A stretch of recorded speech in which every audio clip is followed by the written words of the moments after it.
আসসালামু আলাইকুম। আমি রায়হান আহমদ, সভাপতি প্রতিষ্ঠাতা বিশ্ব মানবাধিকার রক্ষা সংঘ। আজকে আমি কথা বলবো বিশ্বকবি রবীন্দ্রনাথ ঠাকুরের গীতাঞ্জলি কাব্যগ্রন্থ হতে। গীতাঞ্জলি কাব্যগ্রন্থের একটি গুরুত্বপূর্ণ কবিতা। বিপদে মরি রক্ষা করো, এ নহে মোর প্রার্থনা। বিপদে আমি না যেন করি বই, দুঃখ তবে ব্যতীত চিতে। নাইবা দিলে সান্ত্বনা, দুঃখ যেন করিতে পারি জয়। সহায় মোর না যদি জুটে, নিজের বল না যেন টুটে। সংসারেতে ঘটিলে ক্ষতি, লবিলে শুধু বঞ্চনা। নিজের মনে না যেন মানিক হই, আমারে তুমি করিবে ত্রাণ, এ নহে মোর প্রার্থনা। তরিতে পারি শক্তি যেন রই, আমার বার লাঘব করি নাইবা দিলে সান্ত্বনা।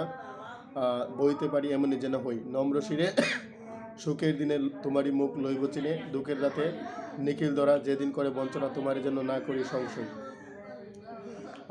কবি এই কবিতাতে আল্লাহ বা সৃষ্টিকর্তার কাছে ডাইরেক্ট সহায়তা চায় না। তিনি আল্লাহ বা সৃষ্টিকর্তার কাছে বিপদ যাতে শক্তি ধরে রাখতে পারে সেই সাহায্য চান।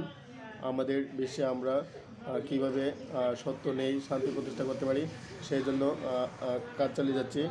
এবং বৈষম্য বিরোধী ছাত্র আন্দোলনের আসনাত আবদুল্লাহ, সার্জিস আলম, নাহিদ ইসলাম, আসিফ মাহমুদ, সজীব ভুঁইয়া, মাহফুজ আলম, আবু বাকের মজুমদার, আব্দুল হান্নান মাসুদ, তুষার সারওয়ার, নাসির উদ্দিন পাটোয়ারি, তারা নতুন একটি রাজনৈতিক দল গঠন করছে। বাংলাদেশের মধ্যে কীভাবে গণতন্ত্র